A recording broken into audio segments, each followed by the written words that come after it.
Historia de la filosofía sin temor ni temblor por Fernando Savater, capítulo 3. Arriba y abajo los dos herederos. Sócrates conversó durante años con sus conciudadanos atenienses. Hizo 1000 preguntas, replicó ingeniosamente a sus interlocutores, pero nunca escribió nada. A lo largo de los siglos se han compuesto miles de libros sobre él, pero él no escribió ninguno, ni siquiera unas pocas páginas explicando su forma de pensar. ¿Cómo podemos saber entonces lo que realmente dijo? La verdad es que no podemos estar seguros. Algunos de quienes le escucharon tomaron nota de sus palabras, así como de sus gestos y de su forma de comportarse. Fueron ellos los primeros que escribieron sobre Sócrates, y todos los que han venido luego se han basado en su testimonio. Lo mismo pasó también con otros importantes maestros en el campo de la religión, como Buda o Jesucristo. Sus enseñanzas no nos han llegado directamente de su puño y letra, sino a través de lo que sobre ellos cuentan varios de sus discípulos. Quizás no todos esos oyentes sean igualmente fiables, pero comparando lo que dicen unos y otros, podemos hacernos una idea razonable aproximada de cómo fueron y qué enseñaron esos notables personajes. En el caso de Sócrates, quien mejor escribió sobre él fue uno de sus seguidores más constantes, llamado Platón. En realidad, su nombre era Aristócles, pero todo el mundo le conocía por Platón, porque era muy corpulento y ancho de espaldas. Se trataba de un joven de buena familia, que conoció a Sócrates cuando tenía 18 o 19 años y quedó fascinado por él. Procuraba seguirle a donde fuese y no se perdía ni uno de sus improvisados debates con los ciudadanos atenienses.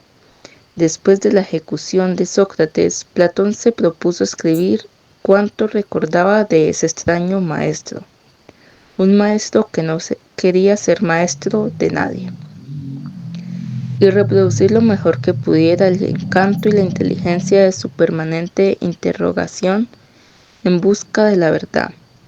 Sin duda, su propósito era impedir que Sócrates cayera en el olvido y también demostrar lo muy injusta que fue la condena que padeció. Pero ¿cómo guardar la posteridad toda la gracia de aquellas conversaciones inolvidables a las que tantas veces había asistido? Porque no se trataba solo de contar lo que había dicho Sócrates, sino también lo que otros le respondían y cómo entonces replicaba a él. Sócrates no predicaba perdones ni pronunciaba discursos, sino que discutía con los demás, es decir, dialogaba. Era ese intercambio de preguntas, respuestas, dudas y hallazgos lo que importaba, no las conclusiones finales, cuando las había, porque muchas veces el debate permanecía abierto, sin moraleja definitiva. Como buen atenienses, Platón era muy aficionado al teatro.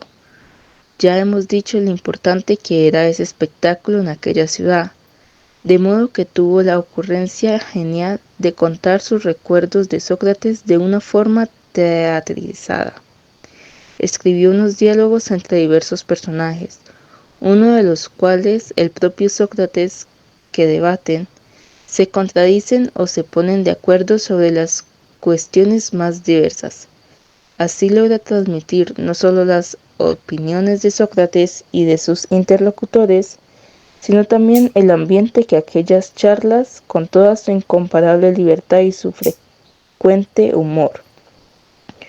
Cuando lo leemos hoy, tantos siglos después, nos parece que volvemos a Atenas y allí conocemos personalmente a seres humanos como nosotros, con los aciertos, errores y pequeñas o grandes vanidades que todos tenemos. El resultado es magnífico, pero siempre hay algún pero. Y es que Platón no solo fue un oyente embobado de Sócrates, sino también una persona sumamente inteligente y por tanto deseosa de pensar por su propia cuenta. Como precisamente Sócrates hubiera creído, al principio, en los primeros diálogos que escribió, se limitó a dar cuenta de diversas charlas socráticas y de los momentos más emocionantes en la vida de aquel personaje. Su discurso ante el tribunal que le condenó, sus razones para rechazar la huida que le proponían algunos amigos, sus últimos momentos cuando bebió de cicuta mientras discutía serenamente con quienes la acompañaban en ese trance sobre la muerte cercana y la posible inmortalidad del alma. Sin embargo, en diálogos posteriores, Platón empezó a introducir cada vez más sus propias opiniones. Lo malo es que, como ante todo, seguía considerándose discípulo de Sócrates. Las puso también en boca de su maestro como si se las hubiera oído a él. A nosotros ahora ya no nos resulta fácil distinguir dentro de los escritos de Platón entre los que reproducen tal cual las palabras de Sócrates y los momentos en que se utiliza a Sócrates como portavoz del pensamiento platónico. Platón. Aunque la primera inspiración para dedicarse a la filosofía le vino a Platón de Sócrates, sus estilos de filosofar son muy diferentes. Platón no iba ya por las calles y plazas preguntando a la gente como hacía Sócrates. La verdad es que ningún otro filósofo ha vuelto a comportarse así. Muchos aprendimos de Sócrates, pero nadie se ha atrevido a vivir luego tan libre y alegremente como él. A partir de Platón, los grandes pensadores se han convertido en maestros, en profesores, y el primero de estos maestros fue el propio Platón, que fundó en Atenas una especie de colegio de filosofía, al que todos llamaron Academia. ¿Os suena el nombre? Porque estaba situada en unos jardines públicos dedicados a un antiguo héroe, Academos. Allí Platón explicaba su forma de comprender el mundo ante un pequeño grupo de discípulos que le escuchaban atentamente y supongo que también le planteaban de vez en cuando dudas y objeciones, porque en filosofía nadie tiene la verdad, toda la verdad y nada más que la verdad, como dicen en los juicios, o por lo menos en las películas sobre juicios que yo he visto. Si no hay discusión e intercambio de puntos de vista, no puede hablarse de auténtico conocimiento filosófico. A Platón, desde luego, le interesaba encontrar la verdad. Pero, ¿qué es la verdad? Y la pregunta más difícil, ¿cómo reconocerla cuando la tengamos delante? Constantemente oímos afirmaciones tajantes sobre todos los asuntos divinos y humanos. El jamón es muy rico, los chinos son misteriosos, París es el capital de Francia. Cuidado con los tiburones, las mujeres conducen peor que los hombres. Todos los humanos somos mortales, etcétera, etcétera. Unas sostienen esto y otras lo contrario. De modo que alguien debe equivocarse. Sin duda, algunas son verdaderas, pero otras serían simplemente prejuicios o percepciones. ¿Cómo podemos distinguirlas? Platón dice que la mayoría no son más que opiniones, es decir, que sencillamente se limitan a repetir lo que la gente suele creer o que convierten en dogma lo que no es más que una circunstancia casual. Por ejemplo, yo no he visto más que cisnes blancos, decido sin vacilar que todos los cisnes son necesariamente blancos. Y me equivoco, porque en Australia, donde nunca he estado, resulta que hay cisnes negros. El auténtico conocimiento debe ir más allá de la opinión, es decir, tiene que tener un fundamento sólido que lo haga verdadero, no solo verdadero para mí o para mis amigos, sino para todas las personas capaces de pensar y de utilizar bien su razón. Es eso lo que, según Platón, busca la filosofía, la ciencia de lo verdadero, que va más allá del barullo contradictorio de las opiniones. Pero, ¿cómo puedo estar seguro de nada si todo cambia a cada momento? Tengo una rosa en la mano, llena de color, fresca, olorosa, y dentro de un par de horas marchita y deshojada. Ahora veo una jarra de agua, transparente y con la que puedo mojarme la cara. Si desciende la temperatura, se convertirá en sólido hielo, pero si hace demasiado calor, se evaporará hacia las nubes. En cualquier caso, dejará de ser como antes fue. Vamos por la calle y me señalas un enorme dogo diciendo, mira, un perro. Lo mismo que me acabas de decir cuando nos hemos cruzado con un minúsculo chihuahua. Chihuahua y con un lanudo collie escocés. ¿En qué quedamos? Todos son perros, a pesar de sus diferencias. Y siguen siendo igual de perros cuando corren y cuando se tumban a dormir, cuando mueven la cola y cuando están muertos, etc. Según Platón, en este mundo material en que vivimos, todas las cosas se transforman constantemente según la luz que las ilumina, la temperatura, los accidentes, los caprichos, de las formas diversas y el tiempo que todo lo degrada finalmente. Si solo nos fijamos en lo que podemos ver, oler, oír y tocar, nunca podremos estar seguros de nada porque todo pasa, cambia, se mezcla y desaparece. Sin embargo, es posible llegar a conocimientos exactos y precisos. Por ejemplo, en matemáticas y geometría, el centro de una circunferencia está siempre a igual distancia de todos los puntos de la misma, aunque esté dibujada en la pizarra, en la arena, y tanto si es invierno como verano, 2 y 2 suman 4, tanto si se trata de 2 peras como de 2 tigres, etc. Los números y las figuras geométricas no se desgastan con el tiempo ni se alteran por culpa de los elementos atmosféricos. Sirven para comprender el mundo, pero no forman parte material del mundo. Platón concedía tanta importancia a esto que a la puerta de su academia tenía escrita esta advertencia: que nadie entre aquí sin saber geometría. Me temo que yo hubiera debido quedarme fuera.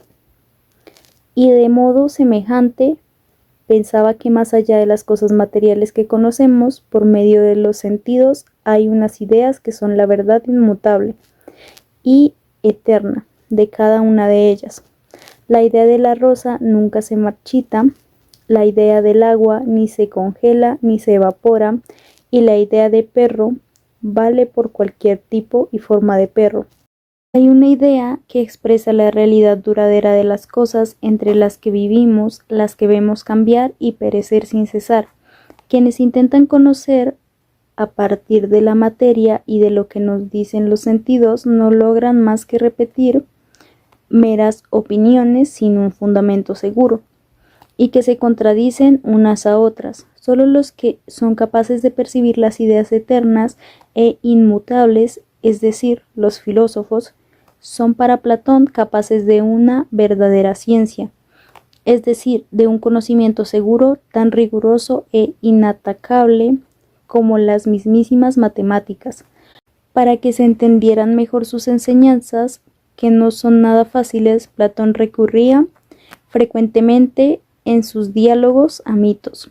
Esos mitos no son de tipo religiosos o tradicional, sino algo así como cuentos que sirven de ejemplo a lo que quiere decir. Se parecen a las parábolas de otro maestro, Jesucristo. Solía utilizar para que la gente sencilla le comprendiera mejor. Sin duda el mito más famoso de los narrados por Platón es el llamado mito de la caverna, y tiene que ver con su teoría de las ideas. Podemos resumirlo así: imaginemos una oscura caverna en cuyo fondo, allá donde no alcanza la luz del sol, están encadenados cara a la pared un puñado de prisioneros. No pueden ni siquiera volver la cabeza, solo mirar al liso muro rocoso que tienen frente a ellos. Tras los prisioneros hay encendidas unas cuantas hogueras y varias personas van y vienen transportando cargas diversas, armas, jarrones, estatuas, ramas de árbol y hasta animales vivos. Las sombras de esos transeúntes se dibujan en la roca del fondo, al modo de sombras chinescas. ¿Habéis visto cómo la sombra de una mano en la pared puede parecer un perro que abre y cierra la boca o un pájaro? Y los pobres prisioneros que nunca han salido de la caverna ni han visto otro paisaje están convencidos de que son seres reales, no meros reflejos. Pero he aquí que un prisionero logra romper sus cadenas, escapa de la caverna y sale a la luz del exterior. Allí está la auténtica realidad, los pájaros y los leones, el mar, los árboles, el mismísimo sol que brilla en el cielo. Regresa al interior para comunicar la verdad a sus compañeros, que siguen encadenados, pero nadie le hace caso y todos se burlan de él, creyendo que la libertad le ha enloquecido. Para quien vive atado a las sombras, solo las sombras son reales. Según Platón, la tarea del filósofo es intentar que los hombres rompan las cadenas que les atan a la realidad material del mundo y sean capaces de ver las ideas eternas, de las que las cosas transitorias que nos rodean son meros reflejos perecederos. No es un oficio fácil el de filósofo, porque la gente común tiene más aprecio por sus cadenas sensoriales que por la verdad, e incluso pueden rebelarse contra quien quiere abrirle los ojos. Recordemos lo que le ocurrió a Sócrates. Pero no creáis que Platón vivía solo entre nubes ideales, todo lo contrario. A diferencia de Sócrates, estaba profundamente preocupado por la política y deseaba cambios profundos en la vida de la ciudad. Creía que la filosofía debía servir sobre todo para encontrar el bien, la idea principal de todas, el sol del firmamento de las ideas. A través del conocimiento, la verdad y el bien debe realizarse efectivamente en la sociedad que los hombres comparten, donde si no. Desde luego no tenía mucha simpatía por la democracia, al menos por el modelo democrático ateniense. Sin duda, todos los seres humanos, incluidas las mujeres, en este punto, Platón era menos misógino que otros griegos. Son iguales en lo básico, su humanidad misma, pero difieren en cualidades y aptitudes. Por ejemplo, no todos somos igualmente capaces de pelear en una batalla o de tomar decisiones acertadas de gobierno, como establecían las normas democráticas vigentes. Según Platón, la sociedad se parece bastante a un ser humano. Cada uno de nosotros tiene en su alma o espíritu capacidad de razonar, así como impulsos pasionales de coraje y valentía, junto a otros de cálculo propios para el comercio y la producción de bienes. En cada persona están desarrolladas unas capacidades más que otras, de modo que la sociedad más justa, es decir, más cercana a lograr el bien común, será aquella en que dirijan los que tengan mayor capacidad racional, se ocupen de la defensa y del mantenimiento del orden, los más valientes, y lleven los negocios los que tengan mejores apetitos comerciales, o sea, los filósofos, los guardianes y los artesanos y comerciantes. En la república ideal de Platón, todo debería estar supeditado al bien de la comunidad, incluso la literatura y la música, como otras utopías, es decir, descripciones de un orden supuestamente perfecto que no existe en ninguna parte ni es probable que llegue a existir jamás. La de Platón resulta algo agobiante. Más adelante tendremos ocasión de volver sobre este asunto. En cualquier caso, Platón se tomó muy en serio que los filósofos deberían influir en el buen gobierno. Uno de sus discípulos en la academia era Dionisio, hijo del tirano del mismo nombre, que reinaba en Siracusa, y su heredero. Cuando el viejo Dionisio murió, su hijo invitó a Platón a su reino recién estrenado para que fuese su consejero. Aunque en aquellos tiempos la travesía por mar entre Grecia y Sicilia, que es donde está Siracusa, era cualquier cosa menos un viaje de placer. Platón se embarcó animosamente, convencido de que había llegado la oportunidad de poner en práctica sus teorías políticas, pero al poco tiempo de empezar a desempeñar sus funciones comprendió que Dionisio tenía poco de filósofo, a pesar de haber sido su discípulo, y en cambio mucho de tirano. No le gustaba que nadie le llevara la contraria, ni le aconsejara nada que no coincidiera con sus caprichos. El pobre Platón tuvo que volverse apresuradamente a casa, antes de que Dionisio hiciera con él algo aún peor que darle a beber cicuta. En la academia estudiaba también un jovencito que entró en ella con solo 17 años y permaneció hasta la muerte de Platón. Se llamaba Aristóteles y quizás haya sido uno de los mayores sabios que han pisado este mundo. Después de perder a su maestro, fundó su propio centro de estudios, llamado Liceo. También el nombre se ha hecho famoso, como sabéis. Pero en el Aristóteles no solo enseñaba filosofía, por supuesto. Se interesaba por la cuestión de cómo vivir bien y también por los asuntos políticos, como Sócrates y Platón, pero a diferencia de ellos sentía además otras muchas inquietudes intelectuales. Para Aristóteles, el afán de conocimiento empieza por el asombro que sentimos ante todo lo que nos rodea y por la curiosidad que quiere explicar cómo funcionan las cosas. Pero no eran los asuntos humanos, sino la naturaleza su mayor motivo de asombro. De modo que se dedicó a estudiar medicina, zoología, botánica, astronomía, física y no sé cuántas cosas más.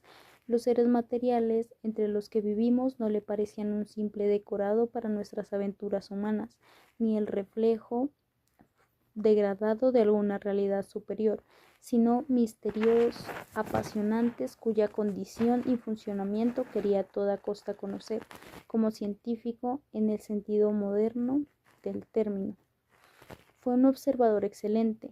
Baste decir que aseguró que las ballenas no eran peces, sino mamíferos, lo que tardó más de 23 siglos en ser aceptado como verdad por la biología europea. En el campo de la filosofía propiamente dicha, a Aristóteles se le planteó un grave dilema. Por un lado, se consideraba no solo discípulo, sino también amigo de Platón, al que respetaba muchísimo. Por otro, estaba convencido de que la teoría de las ideas de su maestro era falsa. ¿Qué hacer? Criticar a Platón o renunciar a sus propias convicciones. Finalmente, Aristóteles zanjó el asunto así: soy amigo de Platón, claro, pero aún soy más amigo de la verdad. Aristóteles no creía que la esencia de cada cosa fuera una idea eterna que flotaba por el cielo o no se sabe dónde. Opinaba en cambio que si había una idea, estaba en realidad presente de la cosa misma, y era allí donde podíamos estudiarla y comprenderla. Todo lo que existe, dice Aristóteles, está compuesto de materia y forma. La materia es algo así como el soporte opaco y maleable de la forma convierte en algo distinto de lo demás. Del mismo modo, en un jarrón de cerámica, la arcilla es la materia que el alfarero modela hasta que le da forma que definitivamente le corresponde. Además, cada cosa tiene posibilidades de llegar a ser otras. Así, por ejemplo, lo que ahora es actualmente agua puede convertirse en hielo o en vapor, de modo que hay un permanente dinamismo que transforma y modela sin cesar la realidad. Esta indagación del ser de cada cosa, porque antes de ser esto o aquello, todas las cosas son, existen, están en el mundo, sea lo que sean, recibió por parte de Aristóteles el nombre de filosofía primera o fundamental, pero como los libros en que habla de estas cuestiones fueron clasificados tras su muerte por sus discípulos después de aquellos en que habla de la física. A partir de entonces se llama metafísica, literalmente lo que viene después de la física, pero en el fondo lo que se ocupa de cómo es lo que es, de la última esencia o realidad de todo lo que hay. Como veremos, gran parte de la de los filósofos de los siglos posteriores se han dedicado ante todo a cuestiones metafísicas, que son lo más complejas y abstractas de todas.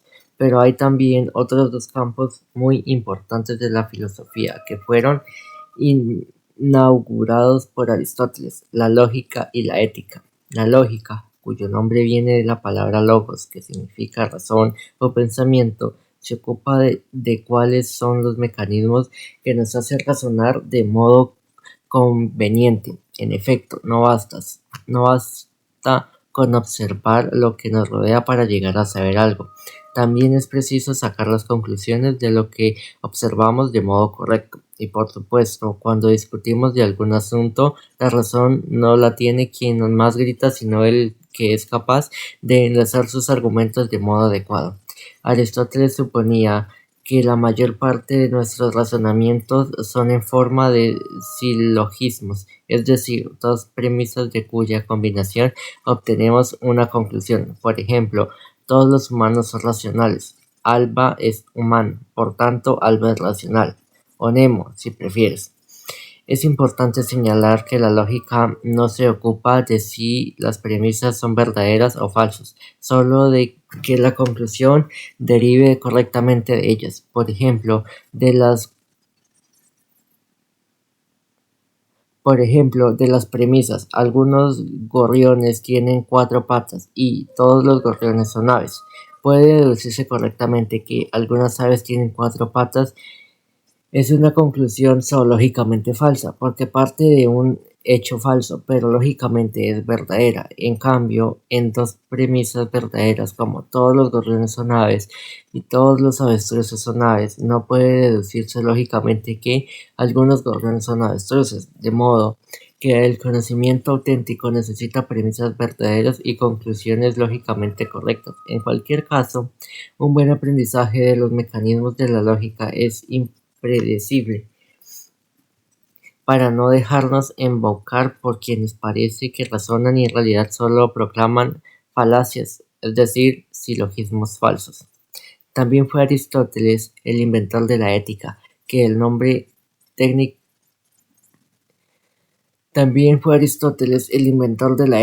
que es el nombre técnico que le dio a la reflexión sobre la antigua pregunta de cómo vivir, que ya había ocupado también a Sócrates y a Platón. Aristóteles parte de que los humanos somos seres activos, es decir, que tenemos que elegir lo que queremos hacer con nuestra vida, hacer diferencia de los animales que están programados para la naturaleza para comportarse de tal o cual modo. El ser humano actúa de acuerdo con motivos que explican por qué preferimos hacer una cosa u otra. Si te preguntan ¿por qué te pones a estudiar tus lecciones en lugar de jugar con la PlayStation? Responderás, porque quiero aprobar las asignaturas del curso. Y si el preguntón insiste, ¿por qué quieres aprobar el curso? Le puedes contestar, porque tener el bachillerato me dará más oportunidades en la vida. Pueden volver a preguntarte para qué quieres tales oportunidades. Tú les contestarás lo que te parezca oportuno, hasta que definitivamente llegues a la última respuesta. Todo lo hago porque quiero ser feliz. Y si alguien es tan tonto o malicioso como para preguntarte por qué quieres ser feliz, le dirás que ser feliz no es un instrumento para otra cosa, que nadie quiere ser feliz para algo, sino que la felicidad es el último fin de nuestras acciones en la vida. Aristóteles te hubiera dado la razón. ¿Qué debemos hacer para ser felices? Ante todo, dice Aristóteles, deliberar sobre lo que más nos conviene en cada uno. Somos seres racionales y por lo tanto, cuanto más la dirigida por la razón de nuestra conducta, más probabilidades hay de que nos acerque a la felicidad. Pero como gran parte de nuestras acciones son urgentes o rutinarias y nos dan un poco tiempo para muchas reflexiones, lo mejor es adquirir la costumbre de actuar como es debido. Así elegiremos el mejor comportamiento por hábito y casi automáticamente. A la costumbre de obrar como es debido la llama Aristóteles virtud, como el viejo Sócrates, y la virtud se encuentra en la acción prudente, equilibrada, que evita la desesperación fatal de los extremos. Por ejemplo, ante un peligro son exageraciones indeseables, la cobardía que huye indignamente, pero también la temeridad ciega que nos expone a la destrucción como si fuéramos invulnerables. La virtud es el coraje, que afronta con firmeza pero sin bravuconería el riesgo necesario. En el terreno social, la virtud más importante es la justicia, que consiste en dar a cada cual lo que le corresponde y en esperar de cada uno lo que es debido. De todas formas, en el terreno social, la virtud es más importante de la justicia, que contiene en dar a cada cual lo que le corresponde y en esperar a cada uno lo que le es debido. De todas formas, siempre oramos en la incertidumbre, aunque debamos intentar en cada caso lo mejor. Para Aristóteles la felicidad es un ideal, pero en modo alguno una corteza, porque en la vida de cada uno de nosotros influyen muchas circunstancias que no dependen de nuestra voluntad, y hasta el momento de la muerte nadie puede decir realmente si ha sido feliz o no. Uno de los rasgos más hermosos de la ética de Aristóteles es la importancia que da a la amistad. Incluso dice que sin amigos nadie quisiera verse obligado a vivir. Platón y Aristóteles, los dos grandes seguidores de Sócrates, son sin duda los dos filósofos más influyentes de la historia. Platón apunta hacia lo más alto, el ideal, lo espiritual y hasta lo divino, lo eterno. Aristóteles se encuentra en lo que nos rodea, la naturaleza, incluso en sus aspectos más humildes y materiales, la observación de cuanto vive, ocurre y funciona, todo lo que parece y desaparece, pero mientras dura es real. Muchos dicen que a partir de ellos todos los filósofos posteriores son o platónicos o aristotélicos, aunque me parece que también abundan los que toman elementos de uno y de otro para combinarlos según su estilo. Ya lo veremos. Aristotélicos, aunque me parece que también abundan los que toman elementos de uno y de otros para combinarlos según su estilo. Ya lo veremos. Alba. Bueno, esto se va complicando cada vez más. Empiezo a echar de menos a Sócrates. Nemo. Pues yo creía que Platón iba a convertirse en tu preferido. Alba. A ver, dime de dónde te sacas eso. Nemo. Mujer, no sé, como eres así, un poco idealista. Alba. Y supongo que tú estás convencido de que eres aristotélico a más no poder.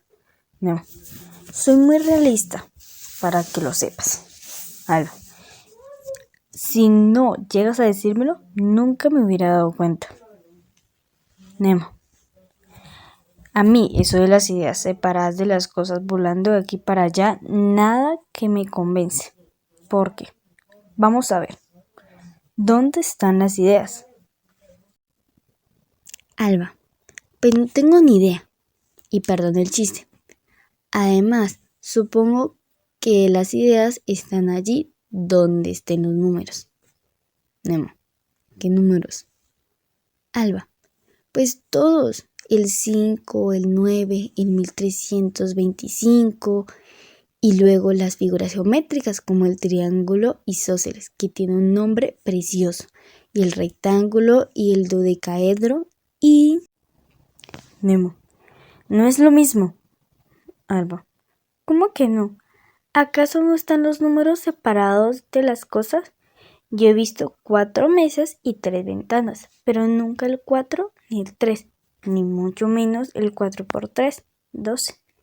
Y lo mismo me pasa con las plazas de toro, que son redondas, pero no son la circunferencia. También sé lo que es andar en línea recta, aunque nunca he visto la línea recta. Nemo. Pues los números y los triángulos y, en fin, están en nuestra cabeza. Alba. Vaya, ¿y qué hacen allí? Nemo. Pues nos sirven para contar y calcular. Alba. Y las ideas nos sirven para pensar las cosas, De modo que supongo también estarán en eso que tú llamas la cabeza. O sea, debajo del flequillo, ¿no? Nemo. Me muero de risa. En fin, dime si eres platónica o no. Alba. ¿Me queda otro remedio? A mí me gusta pensar. Le estoy cogiendo afición con esto de la filosofía. Pero Aristóteles también tiene su punto. Nemo. Para mí, punto y aparte. Alba. Bobo. ¿Sabes por qué me gusta Aristóteles? Porque es el primero en esta historia al que oigo hablar de la felicidad. Nemo. Y claro, ¿a ti la felicidad te pone? Alba. Pues sí, me pone muchísimo. Nemo. Pero fíjate que, según él, nunca está asegurada, por muy buena y moral que seas. Alba. Eso es lo que más me gusta de todo. Nada de prometer la luna para que piques y te portes bien. Solo dice que si haces barbaridades, lo más probable es que te vaya aún peor. O sea, antes de actuar, piensa qué es lo que más te conviene y luego, adelante. Confía en que todo saldrá bien. Y si no, al menos te queda el consuelo de que no habrá sido culpa tuya. Nemo. Oh, son alucinantes estos griegos. Alba. ¿Y ya has oído la importancia que le da a la amistad? Porque aunque todo vaya chungo, pero muy chungo, siempre quedan los amigos de verdad, ¿no? Nemo. Y tanto como tú y como yo, porque somos amigos, ¿verdad? Alba. Amigos para siempre. Nemo. Entonces, ¿qué somos? ¿Platónicos o aristotélicos? Alba. ¿Y yo qué sé? ¿No basta para empezar con ser amigos?